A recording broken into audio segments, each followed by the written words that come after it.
Good morning बच्चों। देखिए हम लोग न्यूमेरिकल बोले थे कि न्यूमेरिकल चल रहा है, एक दो क्लास का न्यूमेरिकल बचा हुआ है और हम जल्दी शुरू करेंगे। करंट इलेक्ट्रिसिटी प्रॉब्लम बनाते रहिए, बीच में संडे वगैरह को भी न्यूमेरिकल करेंगे। हमने आज फिर क्वेश्चन देखिए इस टाइप का है। क्वेश्चन में दिया हुआ है a parallel plate capacitor having plate area दिया है 25 centimetre square and separation 1 millimetre.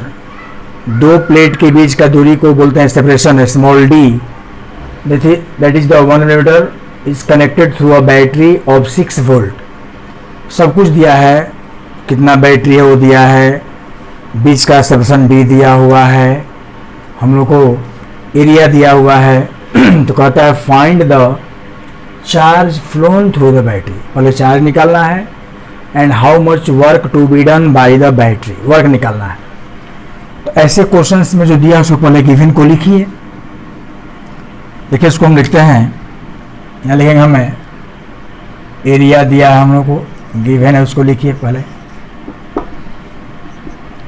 Area है 25 सेंटीमीटर स्क्वायर, चेंज करेंगे 25 इंटू -4 मीटर स्क्वायर। इसके बाद में दे दिया है आपको सेपरेशन, स्मॉल डी दिया है 1 मिलीमीटर, 1 × 10⁻³ मीटर। और बैटरी दिया हम लोग को, भी का मान दिया है 6 वोल्ट। और निकालना आपको क्या है, क्यू निकालना है और वर्क डन निकालना है। ऐसे लिखने से क्लियर समझ में आता है, बनता है।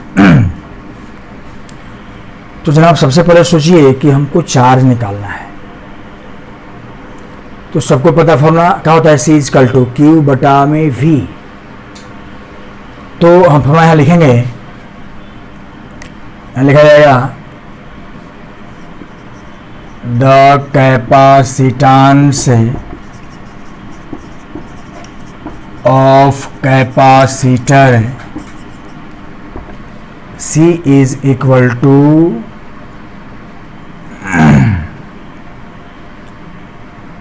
Q/V।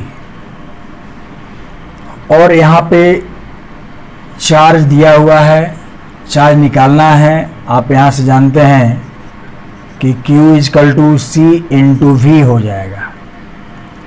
और ये पैरेलल प्लेट कैपेसिटर यहाँ मेंशन किया है, पैरेलल प्लेट कैपेसिटर। तो पैरेलल प्लेट के केस में आप जानते हैं कि C होता है A∈0/d। इसके मान को यहाँ बैठा देंगे हम लोग, A∈0/d × V हो गया। यहाँ से हमारा Q निकल जाएगा। सिंपल तो है, बस ये लाइन याद रखना है। पैरेलल प्लेट के लिए C का मान वो होता है, मैं प्रूफ कर चुका हूँ पहले। अब इसका मान बैठाइए। A का मान दिया है एरिया आपका 25 - 4 ये होता है 8.85 × 10⁻12। पोटेंशियल दिया है 6 वोल्ट और बीच का दूरी है 1 × 10⁻³ इसको कटाना है। आप कटा करके इसको निकाल सकते हैं इजी वे में। ये -3 -4, एक 10 बचा, मान ली नीचे आ गया, उसको 10 को नीचे ला दिया मैं। इसके बाद में आप गुना भागा कर लीजिए, 25 को 6 से गुना कीजिए, फाइनल रिजल्ट आता है। मैं लिख रहा हूँ, आंसर है मेरे पास, वो आ रहा है 1.33 × 10⁻10 कूलम। ये चार्ज निकल गया हम लोग का। अब चार्ज निकल गया तो कहता है वर्क निकालिए। तो हम लोग जानते हैं कि वर्क क्या होता है, पोटेंशियल इनटू चार्ज होता है। पोटेंशियल तो पता है, चार्ज भी निकल गया, गुना कर दिए, वर्क निकल जाएगा। तो the work done by the battery during this process, इस प्रोसेस के अंतर्गत वो बैटरी कितना कार्य किया। तो कार्य के लिए मैं बताया था कि कार्य बराबर होता है विभव इंटू आवेश, यानी कि पोटेंशियल इंटू चार्ज। तो नीचे लिखेंगे हम लोग ये हो गया, देखेंगे नीचे में नाउ द वर्क डन,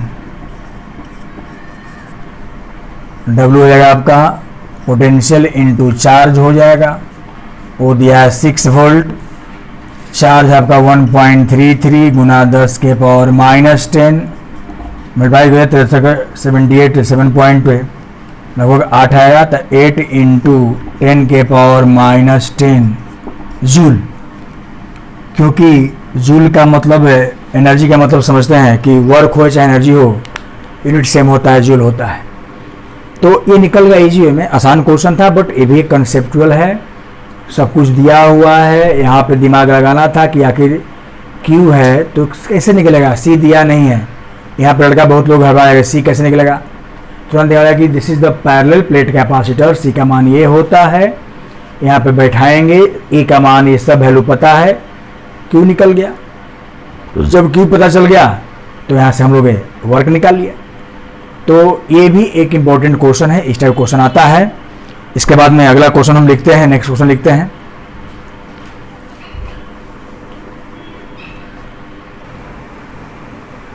अब हम लोग ये देखेंगे नेक्स्ट क्वेश्चन।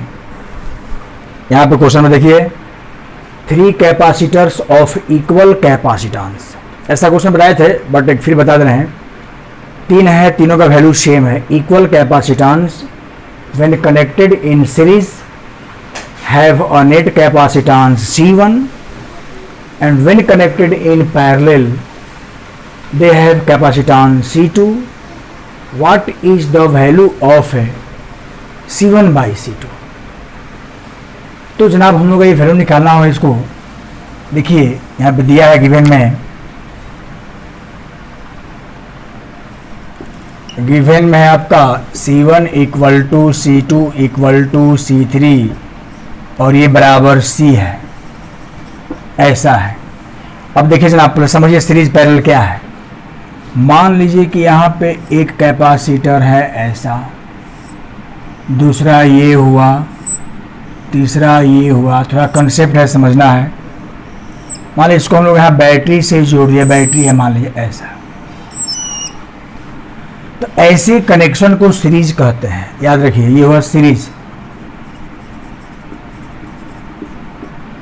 यहाँ बैटरी यहाँ से चार्ज फ्लो करेगा ऐसे, मान लो Q, यहाँ Q गया, यहाँ भी Q निकला, फिर ऐसे Q आ गया, माने जो इनकमिंग उतना ही आउटगोइंग होगा, यानी कि चार्ज जब सेम होगा तो बोलेंगे कि ये सभी आपस में सीरीज में है।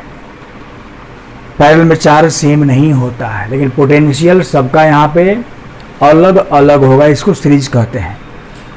तो जनाब तीनों का वैल्यू है, ये भी C है, ये भी C है, ये भी C है। तो इसका इक्विवेलेंट निकालने के लिए हम लोग करते क्या हैं, तीनों का इक्विवेलेंट एक के बराबर तभी होगा जब उसको सीरीज में जोड़ देंगे। तो इसको बोलते हैं equivalent capacitance in series combination. नीचे लिखेंगे now equivalent capacitance in series combination, ये भी समझना जरूरी है सबको। जब बताया था मैं 1/CS लिखे थे, CS का मतलब होता है equivalent capacitance in series combination. 1/CS होता है सीरीज में 1/C1 plus 1/C2 plus 1/C3, 1/C plus 1/C plus 1/C, LCM C हो गया, ये 1 प्लस 1 प्लस 1 कितना होगा बोलिए, ठीक है 3/C है ना आएगा। तो CS कितना होगा, C/3 देख लीजिए। तो ये आया इक्विवेलेंट सीरीज के अंतर्गत। अब कहता है इसको हम C1 कहेंगे, CS ही क्या है C1 है, CS का मतलब C1 हो गया, यानी लिख सकते हैं इसको C1 इजकल टू C/3। अब इन पैरेलल की बात करेंगे।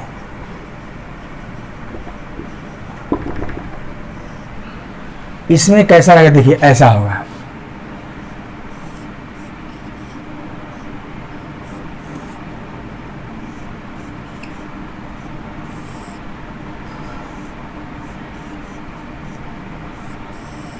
ऐसे, और इसको अगर जोड़ दें यहाँ बैटरी से, ये हो गया ऐसा। यहाँ पे चार्ज Q आएगा, यहाँ तक चार्ज Q होगा, लेकिन जनाब इधर चार्ज हो जाएगा Q1, इधर होगा Q2, इधर होगा Q3, और फिर यहाँ भी इस तरह से अलग निकलेगा, मतलब इसके थ्रू अलग चार्ज हो गया निकलेगा। यहाँ भी आउटगोइंग Q ही निकलेगा, बट बीच में सबके लिए C1 के लिए Q1, C2 के लिए Q2, C3 के लिए Q3, बट यहाँ सबके लिए यहाँ C1, C2, C3 के लिए कितना है, सबके लिए Q है, नो चेंजिंग। यहाँ चार्ज बदल गया तो ये पैरेलल में हो गया, इसका पोटेंशियल कॉमन होता है, ये दोनों में अंतर है। तो इसका जब निकाल थे इक्विवेलेंट कैपेसिटेंस से, मैंने कैसे समझेंगे पैरेलल सीरीज, ये समझा रहा हूँ मैं। पैरेलल सीरीज और पैरेलल और सीरीज समझने के लिए जानना हो कि चार्ज अलग अलग है तो पैरेलल में, चार्ज सेम है तो सीरीज में, क्योंकि दोनों मिलाकर क्वेश्चन आता है। पैरेलल में क्या है, इसको लिखेंगे ऐसे CP, CP बराबर क्या होता है, C1 plus C2 plus C3, C plus C plus C बराबर 3C हो जाएगा। इसी को C2 कहते हैं, ये हो गया 3 टाइम्स C। अब रेशियो निकालना है C1 बाई C2 लिखने से में, देयरफॉर है रेशियो किसका किसका, C1 बाई C2 का। तो C1 हो गया आपका C बटा में 3, C2 हो गया 3C, तो नीचे है तो 3, यहाँ पे आपका C1 हो गया C बटा में 3 और C2 आ गया कितना 3C।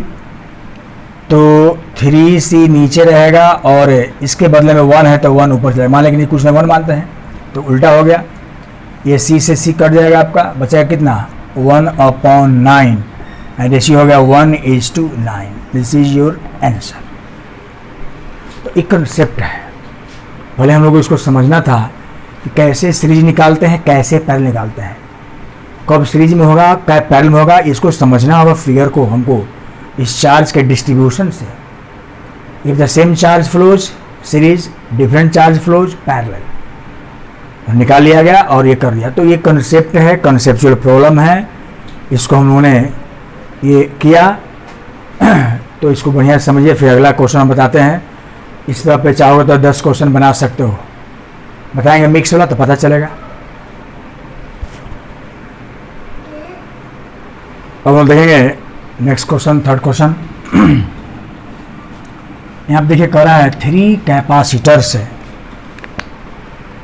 5 microfarad, 4 microfarad and 3 microfarad are connected with the first and the second in series, यानी कि पहला और दूसरा सीरीज में और फिर तीसरा जो है उन दोनों को पैरेलल में, first second in series and third in parallel with them.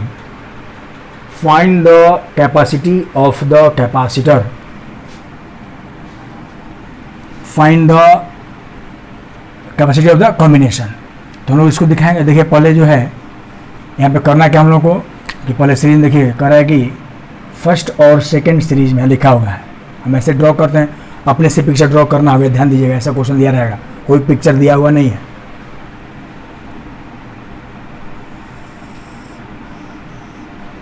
मान लिया फर्स्ट हो गया और ये जो है सेकेंड हो गया, ये दोनों सीरीज में हो गया, सीरीज में ऐसा ही रहता हम लोग का। अब कहता है कि थर्ड जो है वो दोनों के पैरेलल में है, तो जनाब ऐसा करेंगे हम लोग, यहाँ से नीचे लाएंगे और एक यहाँ पे लगा देते हैं इस तरह से। देखिए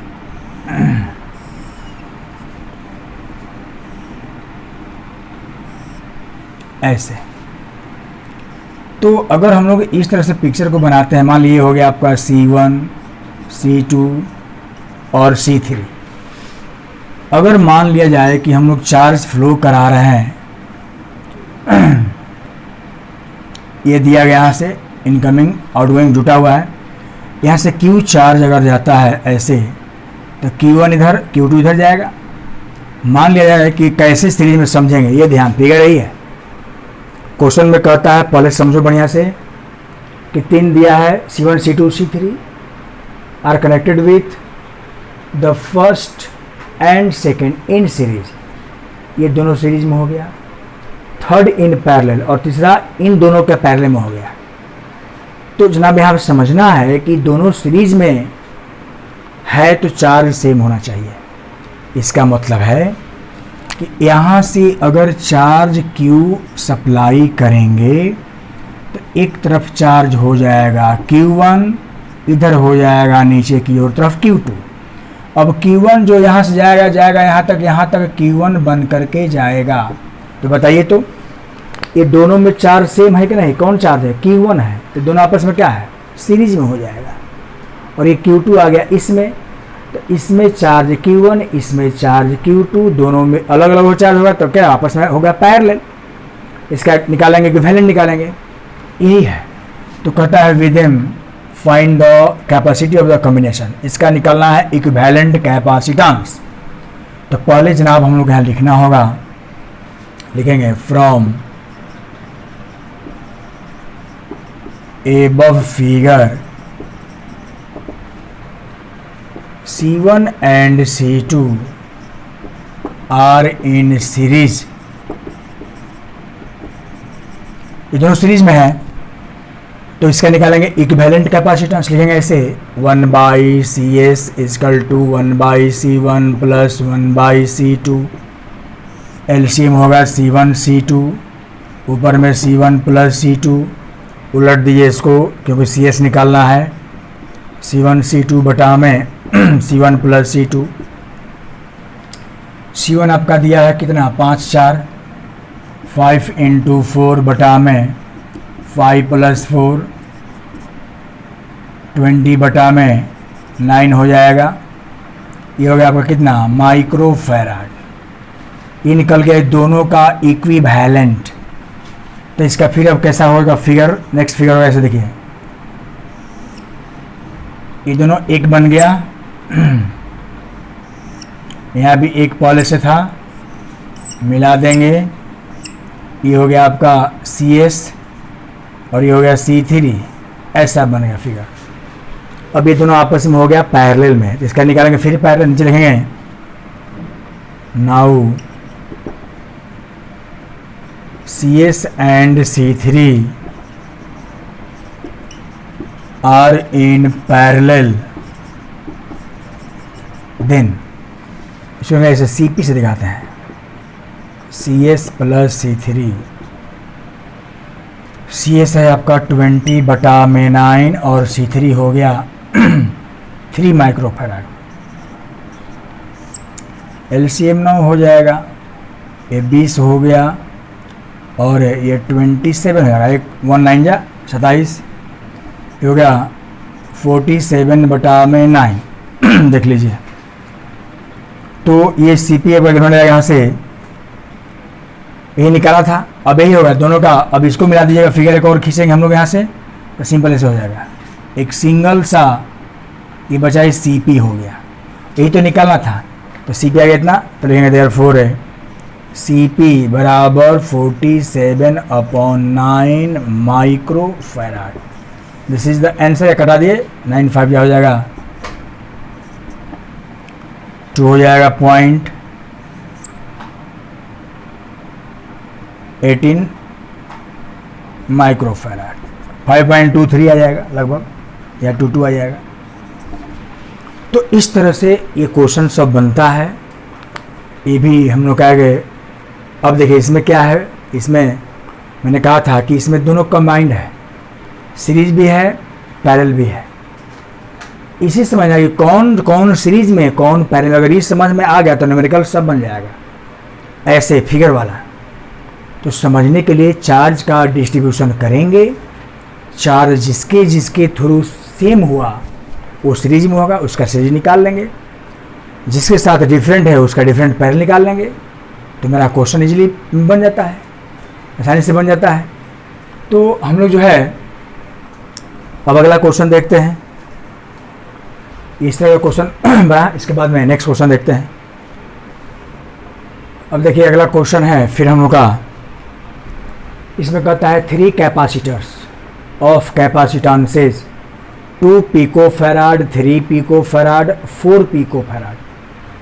पिकोफैराड में समझना है यहाँ पे 1 पिकोफैराड का मतलब 1 × 10⁻⁻12 फैराड, ये याद रखिएगा। माइक्रो में -6 होता है 10 के, पिको में -12 होता है। तो 3 ठो दिया है, आर कनेक्टेड इन पैरेलल, तीनों पैरेलल में कनेक्टेड है। तो ए नंबर में कहता है what is the total capacitance of the combination. आसान है। बी में है find the charge on each capacitor if the combination is connected to 100 volt supply. तो नहीं बन जाएगा, मेरे ख्याल से सबसे बन जाना चाहिए। पैरेलल निकाल दीजिए, फिर इसका सब पे चार्ज निकालो, चार्ज कितना C1 पे C2 पे चार्ज कितना होगा, वोल्ट दिया है। तो हम बना देते हैं। तो क्लासरूम नहीं है तो ऑनलाइन है, नहीं तो ऑफलाइन में तो बनाने के लिए था कि खुद से बना के देखो। तो कुछ कंसेप्ट बताते हैं। देखिए हम लोग मेरे ख्याल से NCERT का मैक्सिमम क्वेश्चन सभी लोगों से बन गया होगा, कुछ कुछ नहीं बनेगा तो बताएंगे, इसलिए कंसेप्ट बनाए, कुछ खुद से बनाइए।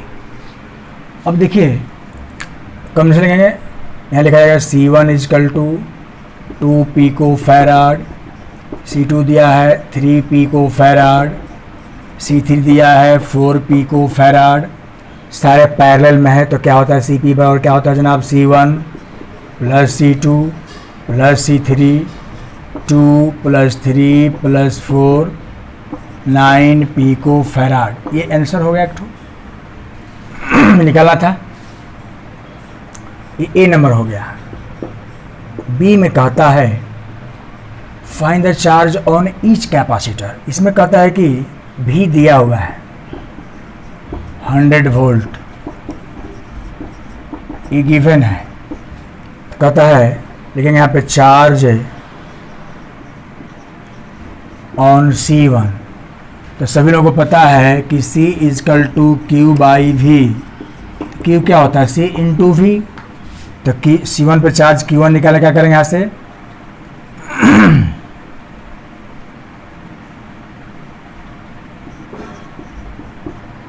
ये होगा आपका C1 × V। C1 है 2 × 10⁻⁻12, या आप चाहे तो इसी में छोड़ सकते हैं, रहने दीजिए पिको में ही। 2 × 100 कितना होगा 200 पिको कूलम, या लिख सकते हैं इसको 200 × 10⁻⁻12 यानी 2 × 10⁻⁻10 कूलम हो जाएगा। चेंज कर दिया। फिर लिखेंगे चार्ज ऑन C2,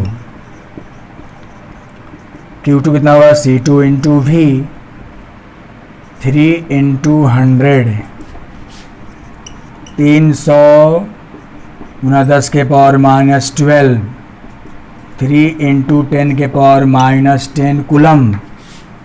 फिर चार्ज ऑन C3 यानी Q3 निकालना होगा, तो C3 × V ये होगा आपका 4 × 100, 4 × 10⁻⁻10 कूलम। इस तरह से बन गया। तो ये सब बेसिक है और आसान भी है। इसको समझने से कुछ और टफ क्वेश्चन बनाने में आसानी होगा।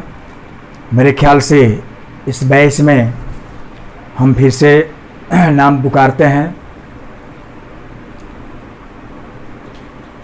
अविनाश जो सिवानगढ़ का है, रीशु मधुबनी, इसके बाद में और नंदन है कमल नंदन, इसके बाद में नंद कुमार नंदन, इसके बाद में अभिनंदन, मयंक, कुछ लड़कियां भी हैं और बहुत सारे लड़के हैं, अजय है, सीतामढ़ी लड़का है, अमन, बहुत सारे स्टूडेंट्स हैं जो थोड़ा सा कम मेहनत करते हैं। थोड़ा सा उनको लगता है कि हमको लगता है अपने आप में कि मैं कमज़ोर हूँ, लेकिन कमज़ोर नहीं हो, मेहनत करो, परिश्रम करो। आप वीडियो को देखो, बनाओ, घर पे लिखो, क्योंकि 12th धीरे धीरे नज़दीक आ रहा है। चुपचाप बैठने से काम नहीं चलेगा। तो जितना होता है, चलिए सितंबर में सुन रहे हैं कि कोचिंग संस्थान खुलने जा रहे हैं, बस यही बचा हुआ है। खुल जाता है तो बहुत सोने पर सुहागा। हम लोग ऑफलाइन क्लासेस शुरू कर देंगे, आराम से बाकी सिलेबस एंड कर लेंगे, ये भी रिवाइज करा देंगे। और अब एक और बात बोल रहे हैं, ऐप आ चुका है, आप डाउनलोड कीजिए DRS science academy play store से। हाँ, लेकिन अभी काम नहीं कर रहा है, 1-2 दिन लगेगा समय उसमें, उसको हम लोग अभी समझ रहे हैं, बूझ रहे हैं, उस पर वीडियो डालेंगे। तो अब जो है उस ऐप के थ्रू 2 दिन बाद, 3 दिन बाद उस ऐप के थ्रू अभी चलेगा ऐसे ही व्हाट्सएप के थ्रू, लेकिन आफ्टर 3 डेज ऐप के थ्रू हम लोड करेंगे, हम लोग डायरेक्टली ऐप पे चला जाएगा। अब उसमें जनाब वही लड़का पढ़ सकता है जिसका फुल पेड है, उसी को हम लोग उसमें लोड करेंगे। जिसका बकाया रहेगा आप पेमेंट करो तो हम लोग नहीं डालेंगे। अब यूट्यूब पे भी नहीं आने वाला है, व्हाट्सएप पे भी नहीं, लिंक सीधे ऐप पे जाएगा। तो ऐप जिसको उसमें लोड करेंगे वही खोल पाएगा।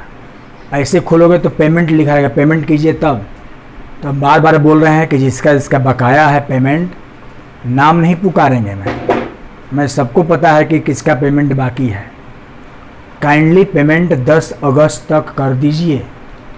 10 के बाद मैं समय दे रहा हूँ, या बहुत दिक्कत है तो 15 अगस्त तक समय दे रहा हूँ। उसके बाद भाई मैं ऐड नहीं करूँगा, निकाल दूंगा सीधा। मेरे हाथ में रहेगा ऐप के थ्रू। जो भी 12 विद्यार्थी है, जब हम पढ़ा रहे हैं तो पेमेंट क्यों छोड़ेंगे? बाकी लड़का मूर्ख है जो फुल पेड किया हुआ है, तो लोग चढ़ाक हो। तो सबको बोल रहे हैं जिसका इसका बकाया है, सारे स्टूडेंट्स अपना पेमेंट कीजिए, क्योंकि 15 तारीख लास्ट मेरा डेट है। 15 के बाद मैं सीधा निकाल दूंगा और आपका ऐप में ऐड तभी होगा जब आप पेमेंट करेंगे। इसलिए हाँ, दिक्कत है, आप मोबाइल पे बात करो, कुछ जमा करो, कुछ समय लोगे, हाँ सर कुछ दिन बाद और कर देंगे, ये भी तो हो सकता है। तो चुपचाप लगाए हो, ऐसे थोड़े होता है, ऐसे नहीं होता है। नो मर्सी, हम भी तो खर्च कर रहे हैं। हम ऐप बनवाए, हम लोग पेमेंट खर्च किए हैं, नए ऐप तैयार किए हैं, पढ़ा रहे हैं तुम लोगों को, तो इसमें भी खर्च है। बोर्ड लगाया गया है, ट्राइपॉड स्टैंड खरीदा गया है, एक और मोबाइल खरीदा गया है, तब हो रहा है। इसको समझिए, महसूस कीजिए। टीचर को बहुत दिक्कत है। आज समझो कि 6 मंथ से कोचिंग संस्थान बंद है, हर टीचर का कितना प्रॉब्लम में चल रहा है, इसको समझिए। तो जो बकाया उसको पेमेंट कीजिए। हम लोग, हमारे बच्चियाँ पढ़ती हैं पटना स्कूल में, स्कूल पूरा फीस ले रहा है। मैं खुद फीस जमा कर रहा हूँ, हर मंथली कर रहा हूँ, 3 महीना पर एक बार लगता है। तो कोई स्कूल फीस नहीं छोड़ रहा है, पूरा ले रहा है। तो हम लोग भी कहाँ से खर्च करें, कहाँ से करेंगे, कहाँ से पढ़ाएंगे? तो पेमेंट कर दीजिए और पढ़िए, कोई दिक्कत नहीं है। ऑफलाइन भी चालू हो सितंबर में, तो घुसते क्लास में घुस नहीं दूंगा, पेमेंट करो तब घुसने दूंगा। लेकिन क्लास छूटेगा तुम्हारा, इसलिए पेमेंट करोगे। हाँ, कहोगे सर कुछ दिक्कत है, अभी कुछ करते हैं, कुछ बाद में करेंगे, तो कोई बात नहीं, लेकिन करना होगा। तो चलिए हम लोग अगला क्वेश्चन है